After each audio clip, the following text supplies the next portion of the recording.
제가 오늘은 조금 욕심이 과했는지 몰라도 조금 제 설교를 좀 많이 준비를 해가지고 미리 조금 각오를 조금 하시고 네, 은혜 발도에 각오를 하시고 저 나름대로 오늘 좀 많이 준비를 좀 했거든요. 그래서 왜냐하면 좀 이제 잘 준비를 하고 싶더라고요. 참고하시고 오늘 조금 시간상의 여유에 대해서 조금은 주시고 우리가 좀 마음을 여시고 함께 말씀을 나누었으면 좋겠습니다. 오늘 이 시간에는 고린도전서 3장 16절부터 17절까지의 말씀을 통해서 내 마음 그리스도의 집 세 번째 시간을 함께 나누도록 하겠습니다. 우리가 이 짧은 책을 가지고 3주간 말씀을 나눈다라는 것이 참 신기하기도 하죠. 근데 이 짧은 책이 아닙니다. 보시면 참 다양한 내용들, 우리를 돌아볼 수 있는 그런 내용들을 담고 있음을 우리들이 지금까지 살펴보았습니다. 오늘은 세 번째 시간인데요. 2주간 나누었던 말씀들을 좀 정리하면서 서재부터 시작해서 벽장에 이르기까지 우리 마음의 공간 하나하나를 다 세밀하게 되돌아볼 수 있는 그런 시간이 되시길 주님의 이름으로 간절히 축원합니다. 아멘. 2주 동안 우리가 말씀을 나누었는데요. 어떻습니까? 우리의 마음이 그리스도의 집이라는 사실을 깨달으셨습니까? 그래서 내 마음 가운데 날마다 예수님과 동행하는 삶을 살아내셨습니까? 오늘 본문을 보시면 이렇게 말씀하고 있잖아요. 오늘 본문 고린도전서 3장 16절 말씀 함께 읽어봤으면 좋겠습니다. 시작. 너희가 하나님의 성전인 것과 하나님의 성령이 너희 안에 계시는 것을 알지 못하느냐. 아멘. 구약 시대까지는 성전이 뭐였죠? 건물이었습니다. 성전에서 날마다 번제를 비롯한 제사가 드려졌고 그 제사를 통해 이스라엘 백성들은 하나님의 임재를 그 성전에서 건물에서 경험할 수가 있었습니다. 하지만 불완전했던 제사는 완전한 속죄 제물이 되셨던 예수님으로 인해 완성되어졌죠. 그래서 신약시대에 이르러서 건물이었던 성전이 필요가 없어지니까 실제로도 로마에 의해서 완벽하게 무너져 버렸습니다. 그래서 이제는 성전의 개념이 달라졌어요. 하나님의 임재를 경험하는 곳이 시온이고 성전인데 이제는 속죄 제물이 되신 예수님이 그 성전에 계시잖아요. 그곳이 어딜까요? 바로 우리 마음임을 말씀하고 있는 거예요. 왜? 예수님이 어디에 계시기 때문이죠? 우리 마음에 있잖아요. 우리 사랑하는 우리 배차선 권사님 마음에 계시잖아요. 그러니까 내 마음이 성전인 거예요. 내 마음이 성전. 그래서 사도 바울이 고린도전서 3장 16절에 뭐라고 말씀하시냐면 너희가 하나님의 성전인 것과 하나님의 성령이 너희 안에 계시는 것을 알지 못하느냐라고 말씀한 것이었습니다. 성령 하나님께서 날마다 알려주시는 예수님이 계신 우리 마음이 바로 하나님의 성전인 것이죠. 그래서 이제는 성전은 단순한 건물이 아니에요. 우리가 올라올 때 보시면 이렇게 표를 붙여놨잖아요. 뭐라고 붙여놨죠? 예배당이라고 붙여놨잖아요. 예배를 드리는 공간이라고. 성전이 아니라 예배당입니다.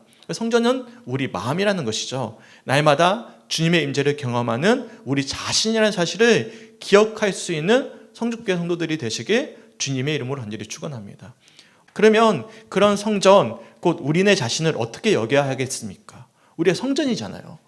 예수님이 마음 가운데 임재하고 계시잖아요. 그러면 어떠한 삶을 살아내셔야 되겠습니까? 이어지는 17절을 보시면 사도 바울이 이렇게 권면합니다. 17절 말씀을 우리 성도들이 한번 읽어주셨으면 좋겠습니다. 시작. 누구든지 하나님의 성전을 더럽히면 하나님이 그 사람을 더럽히시라. 하나님의 성전을 거룩하니 너희도 거룩하니라. 아멘. 우리가 이 건물인 성전도 더럽히면 우리가 속상해하잖아요. 우리 서장로님 같은 경우에도요, 단상에 올라올 때 얼마나 이제 거룩하게 올라오시는지 몰라요. 막 신발을 이렇게 벗고 막 조심조심 이렇게 올라오시거든요.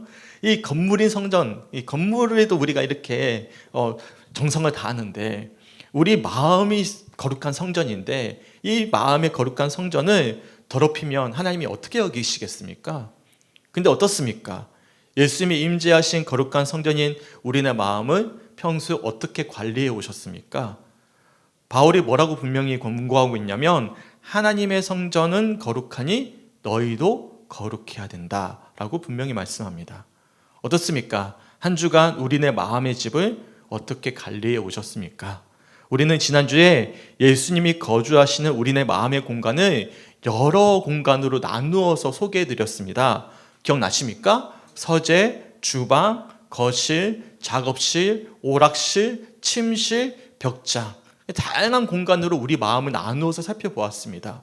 간단하게 소개해드렸어요. 그리고 이렇게 세분화된 우리네 마음의 공간을 구분해서 관리할 것이 아니라 어느 장소 하나 빠짐없이 오로지 그리스도로 충만해져야 된다라고 제가 말씀을 드렸죠. 어떻습니까? 우리네 서재를 비롯해서 은밀한 우리네 생각의 공간이 벽장에 이르기까지 예수님께서 날마다 임재하시는 거룩한 장소인 이 성전, 우리의 마음을 어떻게 갖고 오셨습니까? 그래서 제가 오늘은 마지막 시간으로 자그마한 책자를 한 권 편집해 보았습니다. 시중에 파는 건 아니고요. 그냥 제 임의대로 만들었습니다. 제 임의대로 만들었고, 죄송해요. 이거 그래픽은 이거 저작권 침해인데 뭐 우리가 뭐 판매하는 건 아니니까. 네. 여하튼 내용은 뭐 상관없지만 내 마음의 그리스도의 스터디 가이드라고 제가 자그마한 책자를 하나 만들었어요. 이 책자의 내용을 우리가 살펴보면서 우리네 마음의 상태를 하나하나 점검해 볼 수 있었으면 좋겠습니다. 그냥 알고 넘어가는 것과 우리가 우리 마음이 새겨보는 것은 완전히 다른 개념이 되는 거잖아요. 그래서 우리 마음 전체가 오롯이 그리스도로 충만해질 수 있기를 소망하면서 결단할 수 있는 우리 성주교회 성도들이 되시길 주님의 이름으로 간절히 축원합니다. 아멘. 하지만 우리네 마음의 상태를 구체적으로 오늘 점검할 건데, 점검하기 이전에 반드시 전제되어져야 되는 조건이 하나 있습니다. 무엇일까요? 내 마음의 그리스도의 집, 이 작은 책자 7페이지로 보시면 이렇게 이야기하는데요. 이 작은 책자, 이거요. 스터디 가이드 말고 이 조그만 책, 나눠드린 책, 이 7페이지를 오늘 좀 헷갈리실 겁니다. 이 조그만 책, 제 앞에 7페이지에 보시면 이런 내용이 있습니다. 둘째 단부터 있는데요. 제가 한번 읽어드릴게요. 놀랄만한 기독교 진리 가운데 하나는 예수 그리스도께서 성령의 임재를 통하여 실제로 그리스도인의 마음에 들어오셔서 정착하시고 그곳에 사신다는 것입니다. 그리스도께서는 자신을 영접하는 인간의 마음을 거처로 삼으십니다. 정말 그렇지 않습니까? 어떻게 죄 많은 우리네 마음 가운데 예수님이 찾아오실 수 있으십니까? 저는 제 마음이 참 더럽거든요. 이 더러운 곳에 더럽게 짝이 없는 우리 마음 가운데 성령 하나님을 통해서 우리 마음 가운데 예수님이 찾아오시는 거예요. 찾아오셔서 그냥 찾아오시는 것이 아니라 지나가시는 손님이 아니라 정착하셔서 거주하신다는 사실입니다. 그러기 위해선 전제 조건이 하나 있죠. 책자에서 뭐라고 이야기합니까? 그리스도께서는 자신을 영접하는 인간의 마음을 거처로 삼으신다는 사실입니다. 어떻습니까? 우리 성주교회 성도님들은 예수님 영접하셨습니까? 큰일 났다. 아멘이 없어요. 아멘이죠. 이게 어떻게 하지? 처음부터 돌아가야 되는데. 네, 다들 피곤하시죠? 네, 아멘이죠. 영접하셨습니까? 진심으로 아멘. 네. 장로님 감사합니다. 네, 힘이 납니다. 예수님께서 우리의 구원자 그리스도 되시는 사실을 믿으십니까? 믿음은요, 선물입니다. 기억하셔야 돼요. 아무리 믿고 싶어도 믿어지지 않는 것이 믿음이고요. 반대로 믿고 싶지 않는데도 불구하고 믿어지는 것이 믿음입니다. 그래서 믿음은 우리의 공로가 아니죠. 그래서 뭐라고 부르죠? 하나님이 우리에게 주신 선물이자 놀라운 신비입니다. 저도 그렇습니다. 제가 아내에게 종종 어떤 이야기를 많이 하냐면 자기라는 말씀 안 되는데 당신 있잖아, 나 목회자 안 하고 싶어. 나 목회 안 하면 안 될까? 그런 얘기를 한 번씩 해요. 그러니까 저는 여전히 제게 선택권이 주어진다면 목회자가 아니라 평신도로 살고 싶어요. 얼마나 좋아요. 앉아가지고 저 말씀 듣고 싶습니다. 말씀 전하는 사람 말고 앉아서 말씀 듣고 싶어요. 이게 모르시죠? 이게 얼마나 고단한지. 앉아 말씀 듣고 은혜 받고 얼마나 좋아요. 우리 장로님 한 번씩 설교하면 어렵잖아요. 매일같이 해야 되잖아요. 저 평신도로 살고 싶어요. 그래가지고 아내 보고 저 너무 버겁다고, 저 평신도로 살면 안 되냐고 그런 이야기를 해요. 그러면 누군가가 제가 이렇게 물어볼 수 있어요. 아니 목사님, 그렇게 원하시면 목회 내려놓으시면 되지 무엇하러 고민하시냐고, 이게 물어볼 수 있죠. 그렇죠. 근데 신기한 게 있습니다. 제 의지와는 달리 또한 내려놓지 못하도록 하는 마음을 또한 주십니다. 이게 신기하죠. 나는 또한 하고 싶지 않은데 하게 하시는 마음을 또한 불어넣어 주시는 거예요. 놀랍죠. 이처럼 이해하기 쉽도록 제가 한 가지 예를 든 거예요. 우리가 이 자리에 나와서 예배를 드릴 수 있는 믿음이 있다는 사실 하나만으로 믿음은 선물이잖아요. 수요일날 이 피곤한 몸을 이끌고 나왔습니다. 우리 방옥순 집사님 아프셨는데도 불구하고 수요일날 나오셨어요. 믿음이 선물로 주어진 거거든요. 이 믿음, 이 하나만으로도 우리는 누구를 영접한 사람들이죠?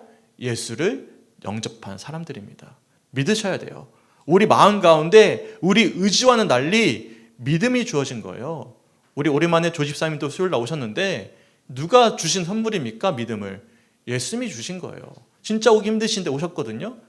예수님이 주신 선물 때문에 오신 거잖아요. 그러니까 내가 의심할 여지가 하나도 없는 거예요. 우리는 누구를 영접한 사람들이죠?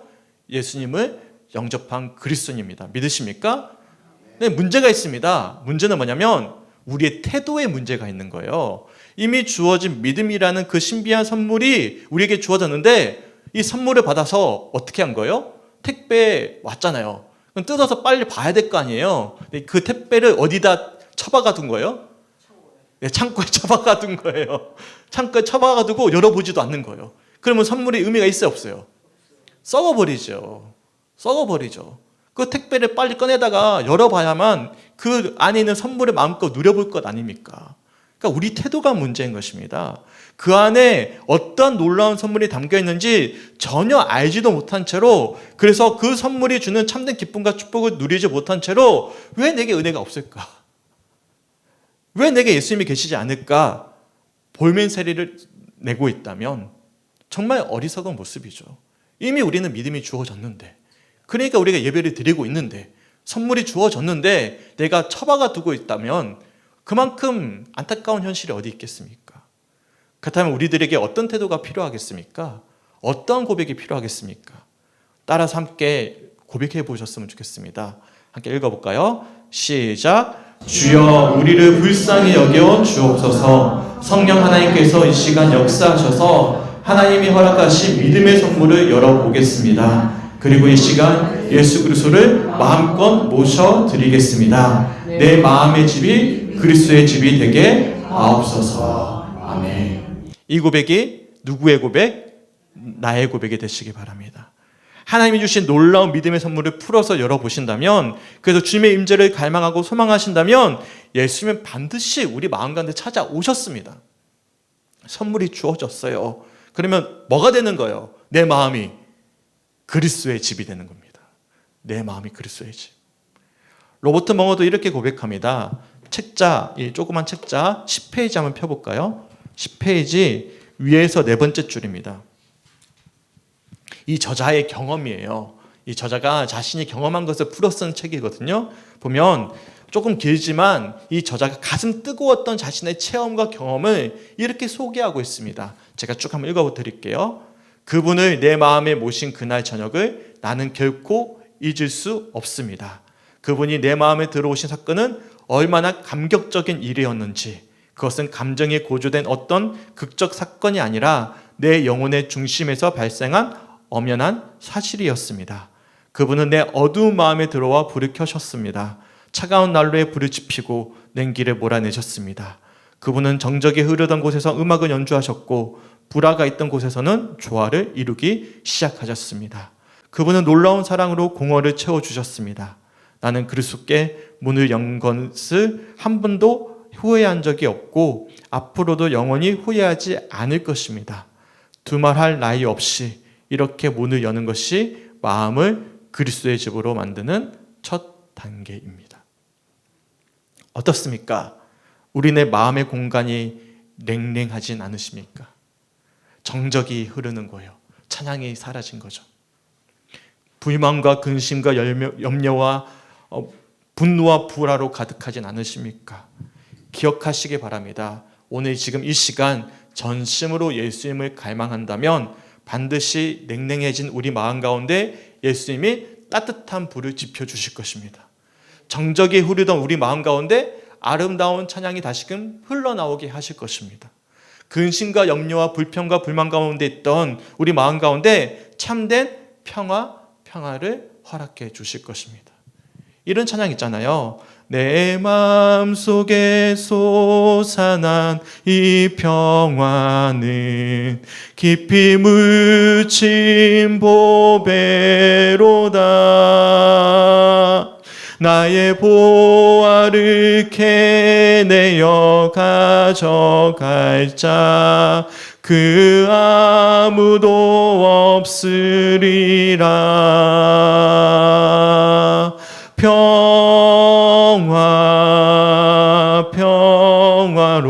평화로다. 하늘 위에서 내려오네. 그 사랑의 물결이 영원토록 내 영혼을 덮으소서. 아멘. 못 들으시게 혼자 부르고 싶었는데. 그래서 3절을 준비했습니다. 3절은 함께 부르도록 하겠습니다. 3절 가사를 잘 보셔야 됩니다. 함께 부르겠습니다. 시작. 내 영혼의 평화가 넘쳐남은 주의 큰 복을 받으리라. 내가 주야로 주님과 함께 있어 내 영혼이 편이시네. 고백합니다. 평화로다.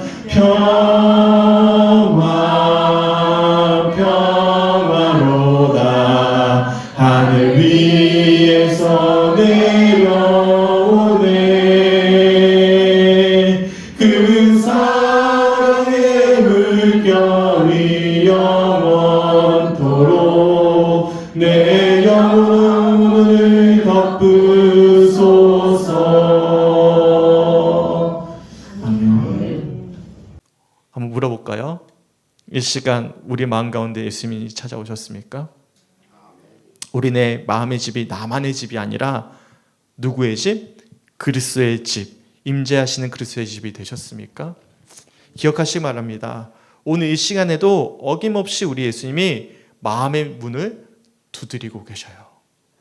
요한계시록 3장 20절 말씀 함께 읽어봤으면 좋겠습니다. 시작. 볼지어다 내가 문 밖에 서서 두드리노니 누구든지 내 음성을 듣고 문을 열면 내가 그에게로 들어가 그와 더불어 먹고 그는 나와 더불어 먹으리라. 아멘. 이어서 내 마음 그리스도의 집에서도 이렇게 권면합니다. 11페이지 한번 펴볼까요?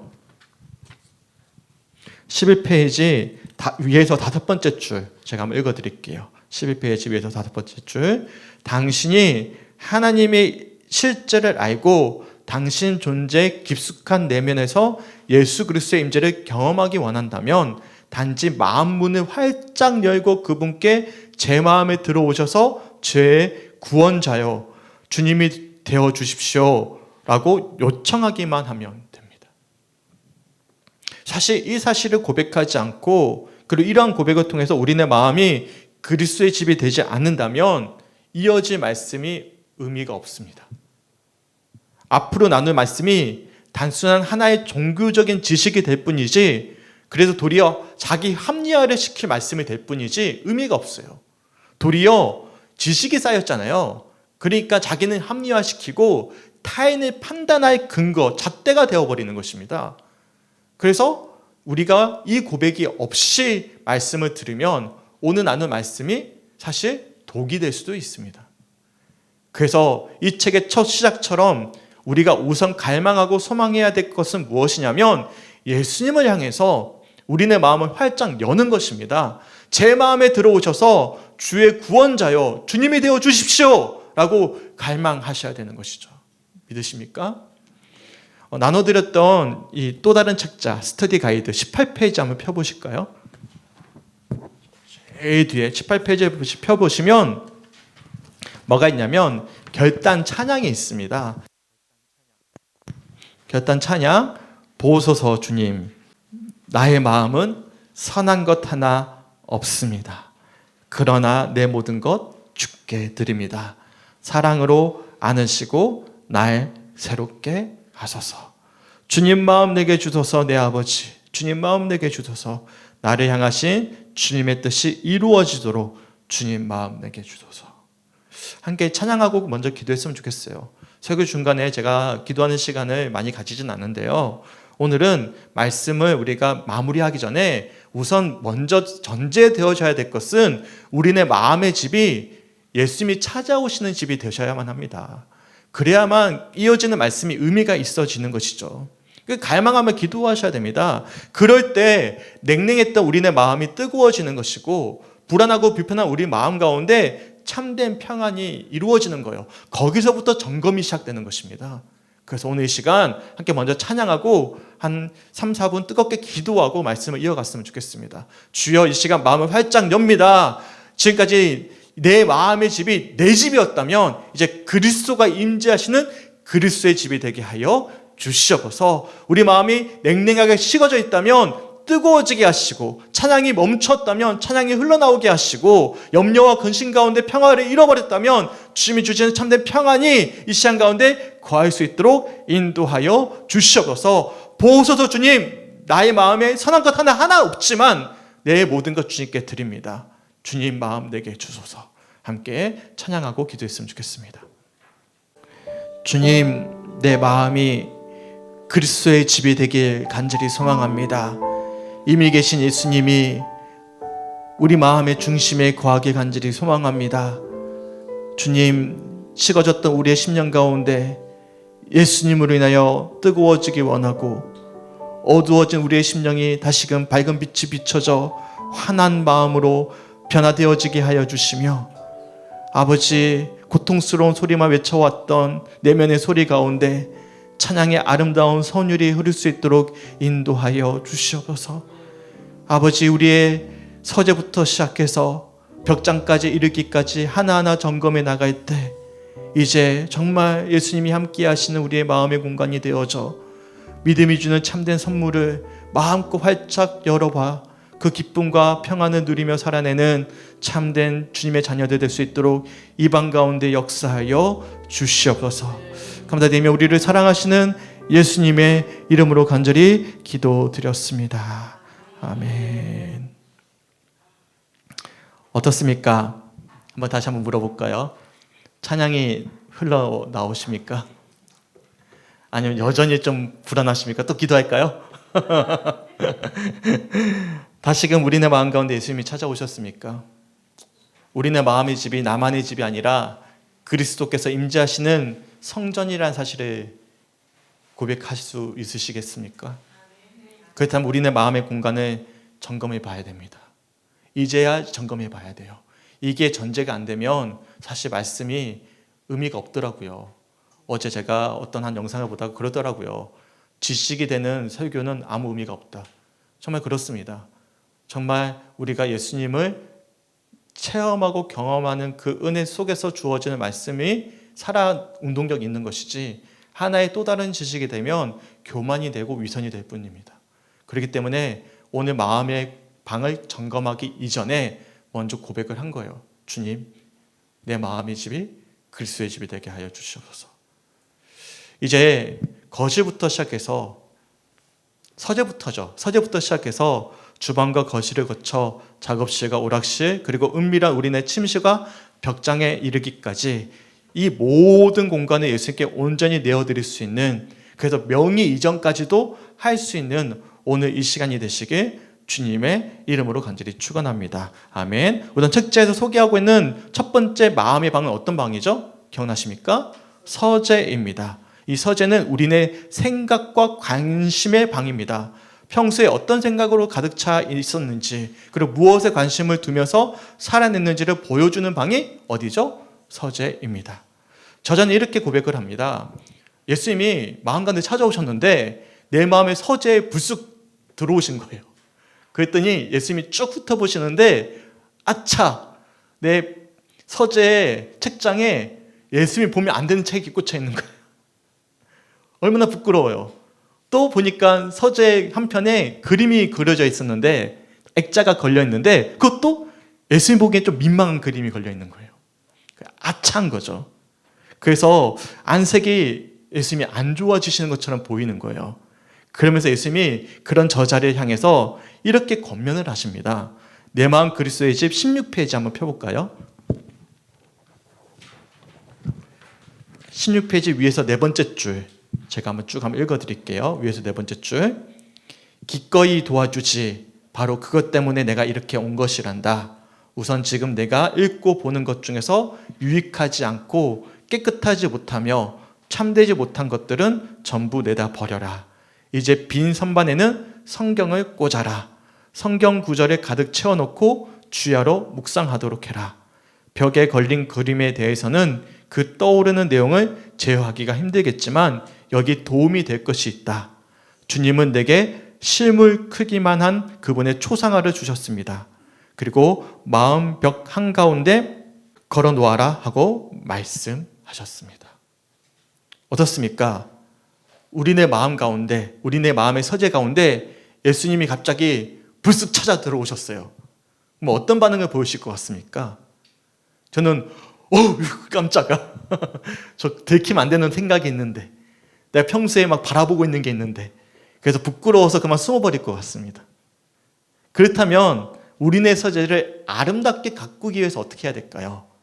제가 나눠드렸던 오늘 좀 정신이 없죠? 스터디 가이드 2페이지를 한번 펴볼까요? 제가 두 가지 큰 질문을 제가 넣어드렸습니다. 제가 한번 질문을 한번 읽어드릴 테니까 한번 질문 한번 들어보셨으면 좋겠습니다. 첫 번째 우선은 당신의 서재가 그리스도께서 당신의 마음과 생각을 지키는 곳이 되기 위해 취해야 할 행동은 무엇입니까? 무엇일까요? 아까 뭐라고 말씀하셨죠? 서재 뭘 꽂아 놓아라? 성경을 꽂아 놓아라. 그리고 벽지에 그림을 어떻게 하라? 치우고 뭘 걸어 놓아라? 예수님의 초상화를 걸어 놓아라. 예수님 바라보라는 거죠. 한번 곰곰이 한번 이 질문에 대해서 또한 밑에 있는 질문까지 이어서 한번 곰곰이 한번 스스로 묵상해 보셨으면 좋겠어요. 앞에서 읽어드렸던 내용들을 참고하셔서 개인적으로 한번 적어보시든지 아니면 집에 가셔서 밑에 있는 질문까지 연계해서 조금 더 깊이 묵상해 보셨으면 좋겠습니다.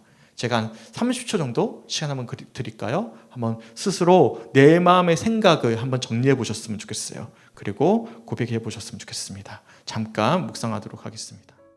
대충 한번 생각해 보셨죠? 네, 집에 가셔서 더 깊이 한번 묵상해 보셨으면 좋겠고 생각보다 시간이 많이 가기 때문에 저는 더 많은 시간을 드리려고 했는데 오늘 그러면 부흥회가 돼버릴 것 같아가지고 제가 조금 시간 줄였습니다. 집에 가셔서 한번 더 깊이 한번 고민해 보셨으면 좋겠어요. 이처럼 예수님께서 저자와 함께 내면의 서재를 먼저 보셨어요. 생각을 보신 거예요. 우리가 평소에 뭘 보고 있는지를 보신 거예요. 그러고 나서 어디로 이동을 하셨냐면 식욕과 욕구의 방인 주방으로 이동하셨습니다. 주방은 저자에게 있어서 매우 중요하고 큰 방이었는데 평소 꽤 많은 시간을 할애하면서 활동했던 방이었기 때문입니다. 왜냐하면 평소에 자신의 욕구를 채우기 위해 노력을 많이 기울였기 때문이죠. 그런데 그런 주방에 자신의 욕망과 욕구로 가득가득 채워져 있는 모습을 보신 예수님께서 저자를 향해 이렇게 권면합니다. 우리 책자 22페이지 한번 펴볼까요? 22페이지 중간부터 한번 제가 한번 읽어드릴게요. 22페이지 중간부터 한번 읽어드리겠습니다. 진정으로 만족스러운 음식을 원한다면 하늘에 계신 아버지의 뜻을 행하여라. 그분이 기뻐하시는 것을 네가 좋아하는 것보다 앞세우거나 너의 야망이나 욕망 그리고 너 자신의 만족을 구하는 것을 멈추거라. 그분을 기쁘게 하도록 힘쓸 때 바로 그 양식이 너를 만족시킬 것이다. 우선 약간이라도 맛보지 않겠니? 한번 여쭤볼까요? 성도님 평소에 어떤 욕망과 욕심이 있으십니까? 무엇을 갈망하십니까? 부끄럽지만 전 여전히 목회자로서 욕심이 하나 있어요. 성공하고 싶은 명예욕이 아직 있습니다.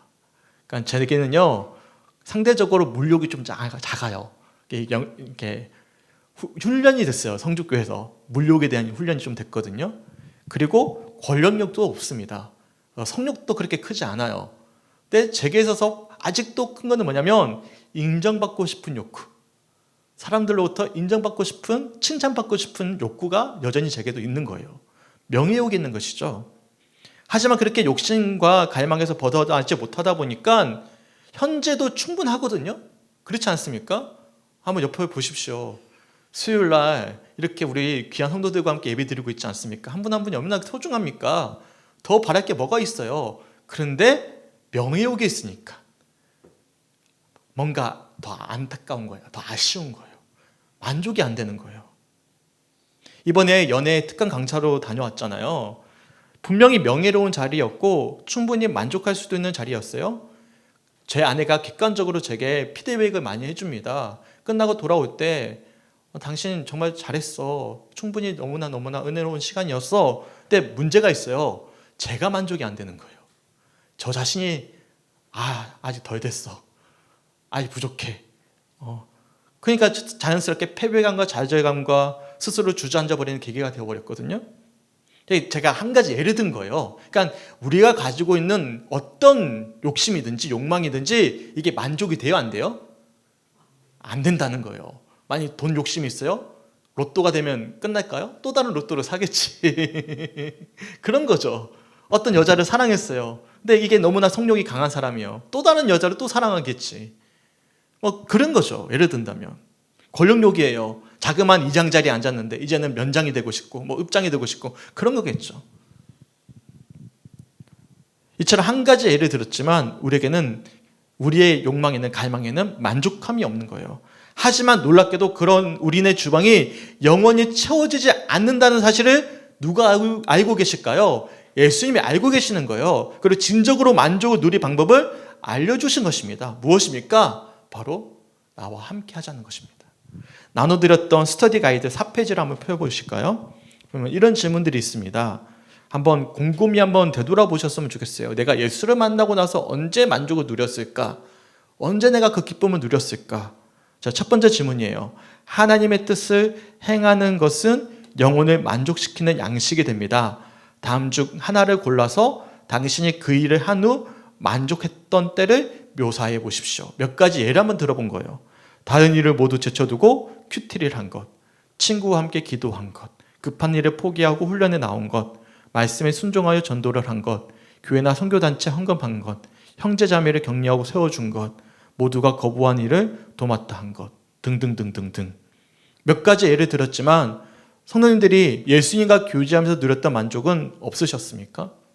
그리고 이러한 영적 만족을 채워줄 나만의 자질과 개발해야 될 모습들은 없으십니까? 전 개인적으로 책을 통해서 은혜를 많이 받았는데요. 특이하게도 샤워를 통해서도 또한 제가 은혜를 많이 받았어요. 그러니까 제가 개발해야 되는 영역이에요. 저는 책을 통해서 특별히 하나님의 만족함을 더 많이 받았고 또한 샤워를 하면서 또 하나님과 교제하는 시간이 참 제게는 참 좋았거든요. 근데 최근에 들어서 바쁘다는 핑계로 책을 접하지 않는 거예요. 제가 멀리 하는 거예요. 그리고 샤워하는 시간에 예전에는 샤워하면서 묵상을 했는데 요즘엔 핸드폰 켜서 유튜브를 봅니다. 그렇다면 어떻게 해야 되겠습니까? 제 개인적인 고백을 나눠드렸어요. 제가 언제 만족을 누렸을까? 언제 내가 충분히 은혜가 됐을까?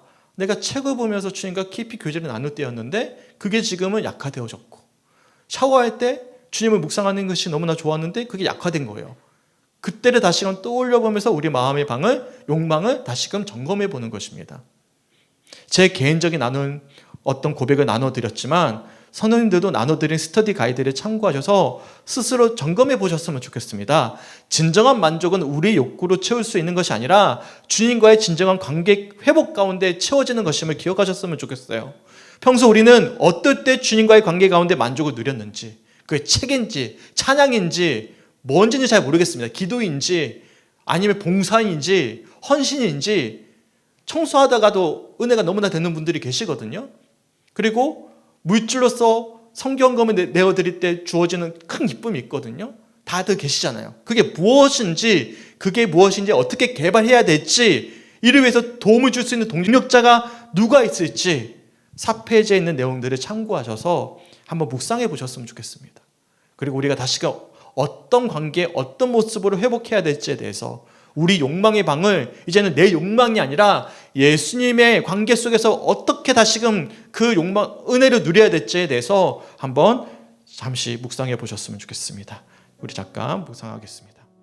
저는 두 가지 결단했어요. 제가 SNS를 하다 보면 몇 년 전 글이 올라오거든요. 몇 년 전 글을 봤더니 제가 한 달에 책을 한 20권 이상 보더라고요. 네. 근데 지금은 한 권도 안 볼 때도 있거든요. 그래서 이제는 다시금 예전의 모습으로 돌아가서 그때 되게 은혜가 충만했거든요. 네, 그때로 돌아가야 되겠구나.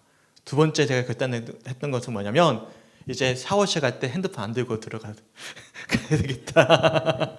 핸드폰 들고 들어가지 말고 묵상해야 되겠다. 저 나름대로의 어떤 결단입니다. 또 동력자가 누가 있을까? 제일 가까운 동력자가 제 아내가 있겠죠. 그리고 또 제가 읽었던 책을 이제는 불특정 다수가 볼 수 있는 SNS에 또 올려야 되겠다. 또 관심이 아니라 자극이 될 수 있도록 그런 결단을 저 나름대로 동력자를 세우게 됐거든요. 그러니까 제 이야기를 한 거예요. 스스로 내 욕망의 방을 다른 것으로 아니라 예수님을 채우기 위해서 어떻게 해야 될지에 대해서 한번 다시금 집에 돌아가셔서 점검해 볼 수 있는 성주교회 성도들이 되시길 주님과 예수님의 이름으로 간절히 축원합니다. 아멘. 이처럼 저자와 함께 서재와 주방을 돌아보셨던 예수님이 이번에 어디를 찾아가시냐면 거실에 앉아 계셨습니다. 저자는 예수님과 함께 단둘이 교제하는 시간을 가지는 것을 참 좋아했어요. 하지만 문제가 생겼어요. 바빠진 거예요. 우리 성도들 바쁘잖아요. 처음에는 아침마다 단둘이 예수님과 교제하는 시간을 매일 가졌습니다. 흔히 말하면 큐티, 콰이어 타임을 가진 거죠. 그런데 그 시간이 하루 이틀 빠지기 시작하는 거예요. 바빠지니까. 예수님과 단둘이 교제하는 시간이 뜸해지기 시작했던 것입니다. 그리고 번번이 예수님과 대화하는 경건의 시간이 뒤로 밀려나기 시작했습니다. 흔히 표현해서 우선순위에서 밀려버린 거예요. 그러니까 예배드림이 나중 문제가 되어버린 것입니다. 근데 어느 날 어김없이 바쁜 아침을 마주했던 저자가 변함없이 거실에 앉아 계시는 예수님을 우연히 보게 된 거예요. 그러니까 나는 바빠서 예수님을 모른 척하고 계속 바쁘게 살아왔는데 예수님은 날마다 아침마다 그 거실에 앉아 계셨던 것이죠. 29페이지 한번 펴볼까요? 이 책자 29페이지. 29페이지 밑에서 네 번째 줄 제가 한번 쭉 읽어드릴게요. 나는 발길을 돌려 머뭇거리며 안으로 들어갔습니다. 시선을 아래로 떨군 채 말했습니다. 주님, 죄송합니다. 아침마다 늘 여기에 오셨습니까? 그럼 너를 만나기 위해 매일 아침 여기에 오겠다고 말하지 않았니? 그 말씀에 나는 더욱 부끄러워졌습니다. 그분은 내가 불성실했음에도 불구하고 늘 성실하셨습니다. 나는 그분께 용서를 구했고 그분은 우리가 잘못을 시인하고 올바로 살겠다고 결심하면 늘 그렇게 하시듯이 즉시 나를 용서해 주셨습니다. 나눠드렸던 스터디 가이드 6페이지를 한번 펴보시기 바랍니다. 제가 두 가지 질문을 한번 드릴게요. 첫 번째 질문은 이렇습니다. 규칙적인 주님과의 교제 시간이 메마르고 기대감이 없어질 때가 있었을 것입니다. 그 이유는 무엇 때문이었습니까? 주님과의 친밀한 교제를 날마다 일상 속에서 누리고 계십니까? 근데 그게 지겨워지셨어요? 뜸해지셨어요? 무엇 때문입니까? 두 번째 질문이에요. 주님과의 만남의 시간이 다시 풍성해지기 위해선 그리고 다시금 성령 충만해지는 데 도움이 될 수 있는 것이 있다면 무엇이겠습니까? 스스로 한번 이 물음에 답해 보시길 바랍니다. 시간이 많이 가기 때문에 제가 더 많은 시간을 드리진 않을게요. 스스로 한번 집에 가셔서 점검해 보셨으면 좋겠어요. 왜 내가 뜸해지고 있을까? 왜 우선순위에서 주님과의 관계가 뒤로 밀려나고 있을까? 그 이유를 찾아보셨으면 좋겠습니다. 이처럼 서재와 주방, 거실까지 지나서 예수님이 이제 저자와 함께 지하실에 있는 작업실로 향했습니다. 근데 안타깝게도 평소에 게으르고 자신감이 없었던 저자는 제대로 된 작품 하나 완성되어져 있지 않았던 거예요. 고작해야 작업대에 뭐가 있었냐면 한두 개 정도의 자그마한 장난감만 덩그러니 놓여져 있을 뿐이었습니다. 개인적으로 저는 이 부분을 읽으면서 저 자신을 많이 되돌아봤어요. 저 개인적으로도 해야 될 일들이 참 많이 있는데 게으르고 나태했지만 과중한 부담감으로 인해서 제대로 일을 하지 못했구나 라는 것을 돌아보게 되었습니다. 계속 약속했던 일들을 미루기도 했고요. 다들 아시다시피 책을 써야 되는데 여전히 3분의 1밖에 못 썼고요. 학업을 준비해야 되는데 학업 준비도 아직 다 못했고요. 결정적으로 날마다 돌아오는 설교가 너무나 버거운 거죠. 작업대 위에 예수님 보세요. 저 이렇게 주님을 위해서 일을 했습니다. 막 펼쳐놓을 만한 결과물이 그렇게 많지가 않은 거예요. 그런데 예수님은 그런 저와 비슷한 저자를 향해서 이렇게 권면을 하십니다. 되게 중요한 내용이긴 해요. 36페이지 한번 펴볼까요? 책자 36페이지 중간부터 제가 한번 읽어드릴게요. 꼭 기억해 보시고 꼭 마음 가운데 새겨보셨으면 좋겠습니다. 좋다. 먼저 내가 너에게 가르쳐 준 것을 기억하도록 하거라. 너희는 나를 떠나서는 아무것도 할 수 없다. 자, 긴장을 풀고 나의 영이 너를 통해서 일하도록 해라. 내가 기술이 서툴고 솜씨가 없다는 것을 안다. 그러나 성령은 가장 노련한 일꾼이니 그가 내 손과 마음을 다스린다면 너를 통해 일할 것이다.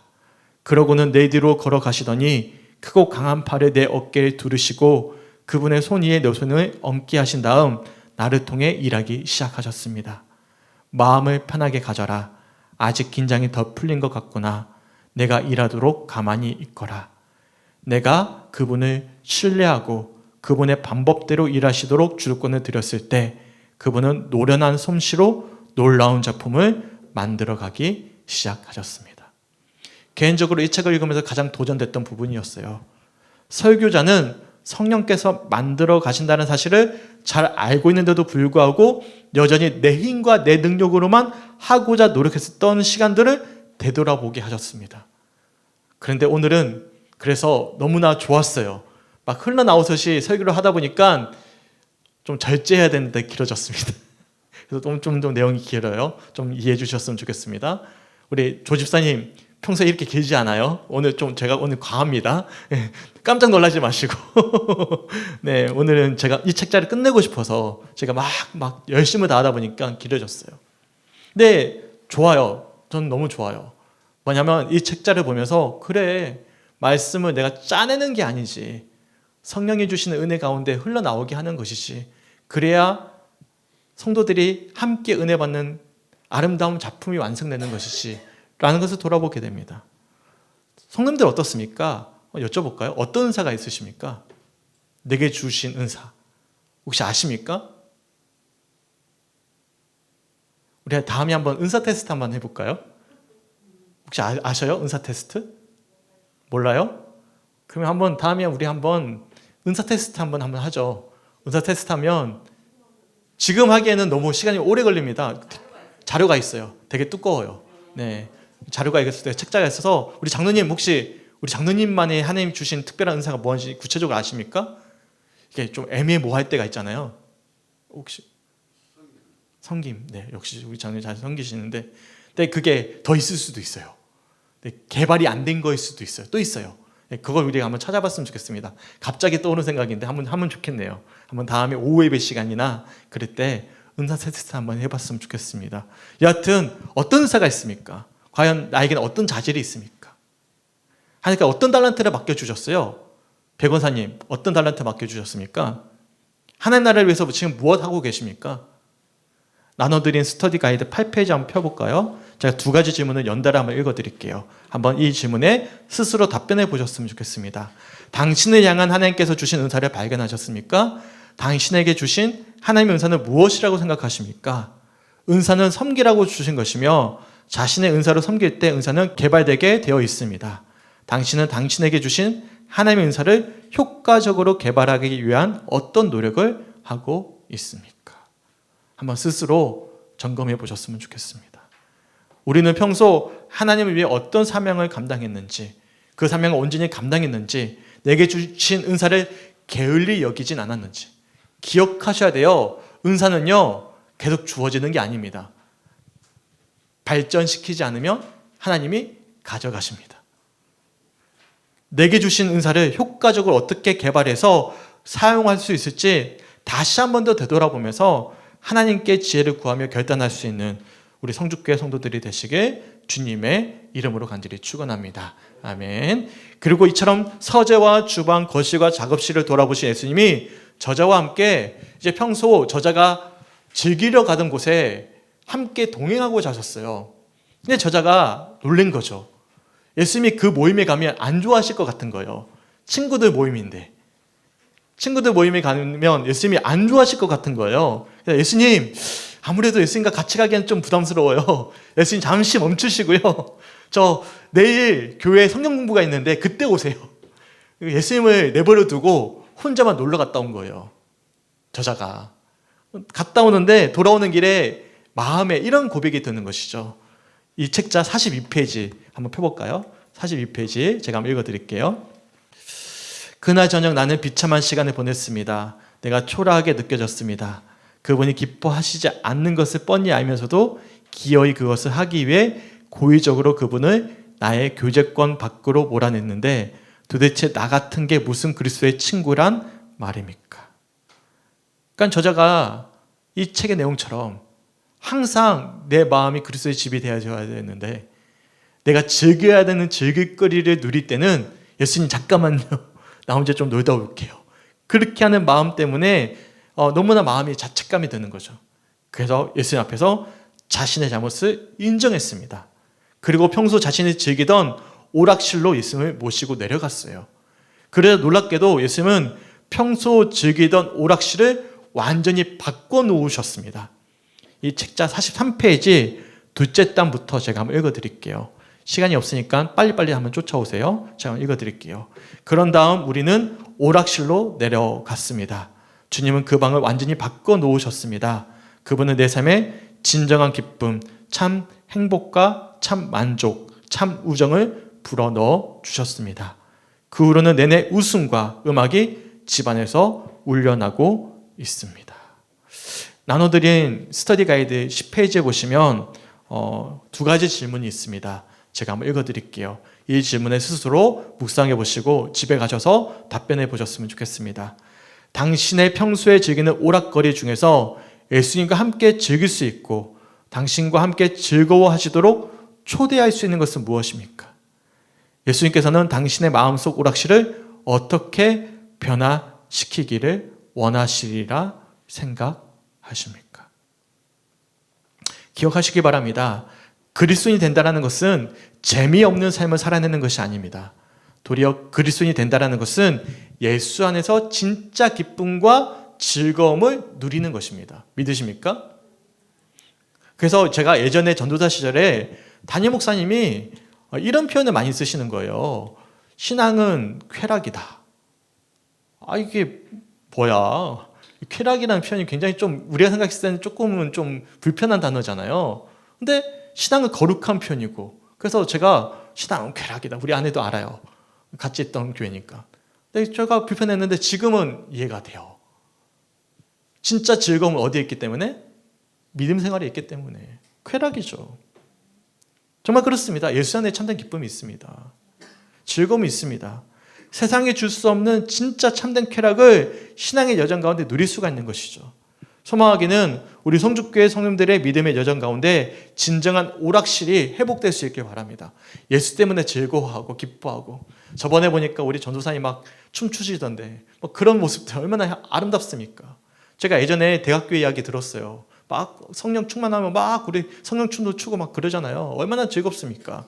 그런 쾌락, 그런 즐거움, 그런 기쁨이 회복되는 우리 내면의 집이 되시길 주님의 이름으로 간절히 축원합니다. 아멘. 그리고 저자와 함께 이제는 예수님 어디로 가셨냐면 침실로 가셨어요. 침실. 사실 이 부분은 아직 결혼을 경험하지 못한 청년들에게 필요한 내용이기 때문에 지난 시간에 생략을 했습니다. 하지만 곰곰이 생각해 보면 부부간의 사랑을 나누는 성관계, 이 성이라는 것이 얼마나 아름다운 축복입니까? 그런데 안타깝게도 얼마나 많은 부부가 그 아름다운 하나님의 선물을 자신의 쾌락을 위해서 사용하면서 더럽혀 버렸는지 모릅니다. 주변에 보세요. 성주에도요. 모텔이 많아요, 적어요? 모텔이 왜 많을까요? 궁금하지 않아요? 나 궁금하더라고. 왜 저기에 모텔이 있을까? 그것도 한두 개가 아니라 장사가 안 되면 모텔이 생겨야 안 돼요?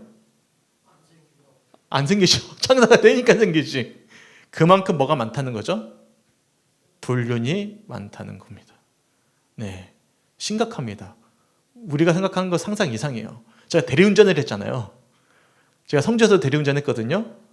제가 몇 분 기억하고 있는 분들 계십니다. 심각해요. 우리의 생각상관 이상입니다. 또한 그와 관련된 산업이 얼마나 호황을 누립니까? 유흥업이 얼마나 호황을 누립니까? 가장 여자들이 손쉽게 돈 버는 게 유흥이지 않습니까? 젊은 여자들이요. 그래서 학교 다니면서 유흥업을 하는 거예요. 그게 이제 비일비재한 사회적인 현상이 되어버렸어요. 그렇게 우리 침실 역시도 항상 예수님과 함께해야 되는 거룩한 장소라는 사실을 기억할 수 있는 우리 성축교회 성도들이 되시길 주님의 이름으로 간절히 축원합니다. 아멘. 나눠드렸던 스터디 가이드 한번 12페이지 한번 펴볼까요? 혹여나 그런데 지금까지 다윗이 밧세바를 범한 것과 같은 죄를 범한 경험이 계신다면 모르겠어요. 첫 번째 질문도 한번 주목해 보셨으면 좋겠습니다. 제가 한번 읽어드릴게요. 당신이 비록 결혼관계 밖에서 성관계를 가진 경험이 있을지라도 당신에게 임하는 하나님의 은혜는 유효합니다. 하나님이 당신에게 과거의 습관을 깨는데 필요한 힘을 주실 것입니다. 당신이 피해야만 하는 성적인 유혹에는 어떤 것들이 있습니까? 두 번째, 세 번째 질문도 이어서 한번 읽어드리겠습니다. 당신이 기혼자라면 배우자와의 관계를 어떻게 더 깊게 할 수 있겠는지 생각해 보십시오. 내가 배우자와 어떻게 하면 더 깊은 사랑의 관계를 누릴 수 있을까? 이거 굉장히 중요한 문제거든요. 누구 안에서? 예수 안에서. 어떻게 사랑의 관계를 누릴 수 있을까? 예수님이 당신의 침실에 계신다는 사실에 당황하지 말고 그분이 그곳에 계시지 않는다고 생각하지 마십시오. 당신이 미혼이라면 당신에게 주신 성이라는 선물에 대해 그리고 끊임없이 임하시는 하나님의 은혜에 대해 감사하십시오. 기억할 수 있는 우리 성축교회 성도들이 되었으면 좋겠어요. 그러니까 우리 침실, 성에 어떤 관련된 마음도 누가 임하고 계신다는 사실이죠. 예수님이 임재하고 계신다는 사실을 기억하셨으면 좋겠습니다. 그리고 마지막으로 저자와 함께 하시는 예수님이 모든 방을 다 둘러봤어요. 근데 냄새를 맡으시는 거예요. 썩은 내가 난다. 쓰레기 냄새가 난다. 어디서 나는 냄새지? 분명히 주위에 죽은 것이 있는데? 라고 물어보시는 거예요. 그러자 저자가 뜨끔한 거예요. 사실 지금까지 다 보여드렸거든요. 서재부터 해서 은밀한 침실까지 다 보여드렸는데 유일하게 꽁꽁 끝끝내 숨겨놓았던 벽장 안에 과거의 옅된 죄된 습관들 그리고 상처들을 숨겨놓고 있었던 거예요. 사실 다른 모든 장소는 공개할 수가 있는 거예요. 예수님께. 하지만 은밀한 나만의 공간만은 내어드릴 수가 없는 것이죠. 하지만 예수님은요. 이 열쇠를 받아서 벽장을 한 번에 열어버리셨습니다. 그리고 벽장 안에 썩어지고 있던 과거의 상처들, 옅된 습관들을 단 한순간에 청소해버리셨어요. 그러자 놀랍게도 불편했던 저자의 마음이 자유해졌습니다. 우리 56페이지 한번 펴볼까요? 56페이지. 제가 한번 세 번째 주부터 한번 읽어드릴게요. 그 죽은 것들을 내 삶에서 추방시켜 버렸을 때 얼마나 큰 승리와 해방을 맛보았는지요. 내가 과거에 어떠한 죄를 지었든지 또 어떤 상처를 갖고 있든지 예수님은 언제든지 나를 용서하시고 치료하셔서 온전하게 하실 준비가 되어 있으셨던 것입니다. 우리 성축교회 성도들 어떻습니까? 여전히 꽁꽁 예수님 안에서 숨겨놓은 습관들, 죄된 모습들이 계시진 않으십니까? 과거의 아픔과 상처를 꽁꽁 싸매어 두고 계시진 않으십니까? 우리의 벽장에는 여전히 어떤 썩은 내가 나는 물건들로 가득 채워져 있습니까? 저는 최근에 은혜 받고 나서 한 가지는 해결했어요. 아버지에 대한 미움. 오늘도 아버지와 통화했거든요. 예전에는 아버지와 한마디 통화도 안 했습니다. 은혜 받고 나니까 아버지가 용서가 되더라고요. 그러니까 이제는 아버지를 이해가 되고 이제 아버지와 통화하면 거의 통화의 90%는 롯데 야구 이야기를 하지만 여튼 통화를 합니다. 엄청난 변화예요. 그러니까 뭐가 되냐면 아버지를 미워하던 마음에서 자유해졌어요. 네. 한 가지 예를 드는 겁니다. 어떤 상처가 있는지 모르겠어요. 어떤 아픔을 싸매어 두고 계신지 모르겠어요. 예수님은 이걸 열길 원하십니다. 그리고 거기서 자유하게 원하십니다. 제가 몇 가지 예를 한번 드릴 텐데 14페이지 한번 펴볼까요? 보면 몇 가지 예를 한번 들어봤어요. 당신의 벽장을 주님께 열어드리는데 방해가 되는 요소는 무엇입니까? 뭐 몇 가지가 있겠죠. 스스로 한번 묵상해 보셨으면 좋겠습니다. 그리고 두 번째 질문도 드릴게요. 당신의 벽장을 정결하게 하려면 당신이 해야 할 일을 구체적으로 생각해 보십시오. 한번 생각해 보세요. 내 마음의 은밀한 이 공간을 누가 알 수 있을까요? 제 아내는 알 수 있을까요? 몰라요? 우리 장로님은 우리 다 아실 것 같은데? 아, 몰라요? 우리 장로님들 숨겨놓은 곳이 있구나. 그렇죠. 저도 그렇습니다. 저도 제 마음 가운데 숨겨놓은 은밀한 벽장이 있는 거예요. 하지만 예수님은 그 벽장을 열쇠를 가지고 계시는 것입니다. 이 시간 그 내면의 죄와 아픔을 내어드릴 수 있게 바랍니다. 이제 주님 안에서 진정한 자유를 만끽할 수 있게 간절히 소망합니다. 그래서 집에 가셔서 이 두 질문에 대해서 스스로 묵상해 보셨으면 좋겠습니다. 이처럼 우리는 내 마음의 그리스도의 집이라는 책을 통해서 우리네 마음 구석구석을 되돌아보았습니다. 하지만 중요한 사실은 집의 주인이 여전히 우리 자신이라면 언제든지 다시금 과거로 되돌아갈 수 있다는 사실이죠. 그래서 중요한 사실은 우리 마음의 집의 명의를 이전하는 거예요. 저자는 이렇게 고백했습니다. 내 마음 그리스도의 집 59페이지입니다. 59페이지 제가 한번 아랫부분을 한번 읽어드리겠습니다. 주님, 이 집 전체에 대한 책임을 당신이 지고서 그 벽장을 치우셨듯이 저를 위해서 이 집을 다스려 주실 수는 없겠습니까? 제 마음을 바람직한 상태로 만들어 주시고 제 삶이 마땅히 설 곳에 서도록 하는 책임을 맡아 주시지 않겠습니까? 어떻습니까? 함께 결단하지 않으시겠습니까? 나눠드렸던 이 스터디 가이드 16페이지를 한번 펴볼까요? 우리가 저번에도 한번 읽었던 결단인데요. 우리 한 목소리로 한번 읽어보고 마쳤으면 좋겠습니다. 같이 한번 읽어볼게요. 16페이지에 있습니다. 시작. 주님, 지금까지는 당신이 손님이었고 제가 주인이었습니다. 그러나 이제부터는 제가 하인이 되겠습니다. 당신이 저와 이 집의 주인이 되어 주십시오. 아멘. 이처럼 우리는 지난 3주 동안 짧은 책이었지만 긴 시간을 할애해서 우리네 마음의 집을 다시금 돌아보는 시간을 가졌습니다. 중요한 사실은 지금부터입니다. 명의 이전을 주님께 해드렸기 때문에 이제 내 마음은 누구의 집이죠? 내 집이 아니라 그리스도의 집입니다. 믿으십니까?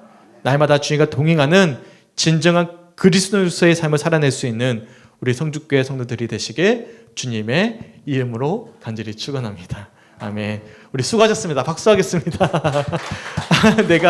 제가 오늘 욕심이 좀 생겼어요. 이 책을 하다 보니까 제가 막 은혜가 돼가지고 막 정리를 하다 보니까 좀 길어졌습니다. 수고 많으셨어요. 다음부터는 제가 절제하겠습니다. 절제해서 네? 확신이 와요. 네, 감사합니다. 좀 이래 마음 구석에 이래 내가 주님 일을 하는 게 맞나 그럴 때가 있잖아요. 네, 그렇죠. 오늘 이 책가를 보니까 확신이 있다고. 네, 주님 얼마나 사랑하시는지. 드리고 네, 맞아요. 주님한테 나는 못하는데 내가 다 할 때 지금 까불어 싸서. 우리 장로님 지금 충분히 잘하고 계십니다. 네, 앞으로 더 잘하실 것입니다. 네, 너무 감사하고요. 이 책자 수고 많으셨어요. 이게 긴 책자. 근데 이걸 실제적으로 큐티 나눔처럼 공부를 하면 더 좋겠다는 생각이 있어요. 네, 그러게요. 네, 제가 오늘은 좀 욕심이 생겨서 막 하다 보니까 시간이 길어지고 마음은 촉박하고 빨리빨리 넘어갔는데 스스로 큐티를 한번 해보십시오. 저 나름대로는 고민을 많이 했거든요. 그래서 활용해 보시고 다음부터는 제가 조금 절제해서 좀 짧게 하도록 하겠습니다. 그리고 숙제 있습니다. 이제 짜잔 단책 짜잔 한번 들어보세요. 예, 할레스비의 기도 보이십니까? 할레스비의 기도 보이시죠? 이 책자를 보시면 숙제가 있습니다. 자, 43페이지 한번 펴볼까요? 43페이지 펴보시고 저처럼 이렇게 체크를 해주십시오. 여기까지 읽는 겁니다. 43페이지까지 읽어오시는데 내용이 뭐냐면 기도란 무엇일까? 기도란 무엇입니까? 라는 주제입니다. 우리가 이제 한 9주 정도 기도에 대해서 배울 건데 제가 생각했을 때는 굉장히 좋은 책이에요. 고전이에요. 그러니까 43페이지까지 조금은 내용이 긴데 어렵진 않습니다. 쉽습니다. 그래서 43페이지까지 읽어오시고 다음 주는 이 책자 전체 내용을 다 하지 않겠습니다. 중요한 부분만 짚어서 하도록 하겠습니다. 시간을 좀 단축을 할게요. 하지만 우리가 이 할례스비의 기도를 통해서 충만한 기도의 시간에 거할 수 있는 우리 성주교회 성도들이 되시길 주님의 이름으로 간절히 축원합니다. 아멘. 함께 찬양했으면 좋겠어요. 찬송가 430장입니다. 아버지 너무나 감사합니다. 긴 시간 오늘 이렇게 말씀을 나누었습니다. 온종일 성령께서 주신 감동 속에서 최선을 다해 말씀을 준비했고 또한 성도들과 함께 말씀을 나누었습니다. 주님의 뜻만이, 주님의 은혜만이 우리 사랑하는 성도들의 마음 가운데 심겨지게 하여 주시옵소서. 성령 하나님께서 우리 사랑하는 성도들의 마음을 주관하여 주시고 우리의 서재부터 은밀한 벽장까지 온전히 다스려 주셔서 참된 예수 그리스도의 평안과 기쁨과 감격만이 고백되어지는 삶이 되어지기 간절히 소망합니다. 주님, 물질 때문에, 관계 때문에, 병마 때문에 힘들어한 성도들이 너무나 많이 있습니다. 우리를 불쌍히 여겨 주시옵소서. 우리 교회를 불쌍히 여겨 주시옵소서. 우리 성도들을 불쌍히 여겨 주시옵소서. 하지만 어떠한 환난과 핍박과 어려움이 다가올지라도 우리 마음이 그리스도의 집이 되어진다면 주님, 무엇으로도 채울 수 없는 세상이 주는 참된 기쁨과 감격 속에 우리가 승리할 수 있다는 사실을 기억하면서 우리 사랑하는 모든 성도들의 마음 가운데 내 마음에 그리스도의 집이 되게 하여 주시옵소서. 성령 하나님께서 주관하여 주시고 이 시간 만져주시옵소서. 시간이 열려있는 우리의 마음 가운데 열정이 되살아나게 하시고 찬양이 흘러나오게 하시고 기도가 회복되게 하시고 은사가 발전되게 하여 주시고 마음껏 주께 쓰임받는 우리 성도들이 될 수 있도록 인도하여 주셔서 우리 성주교회가 날마다 부흥케 하여 주시고 우리 성도들의 삶이 날마다 새로워지게 하여 주시고 날마다 기쁨과 은혜 가운데 살아내는 우리 사랑하는 성주교회 성도들의 심령 될 수 있도록 이 시간 성령 하나님 역사하여 주시옵소서. 주님 감사합니다.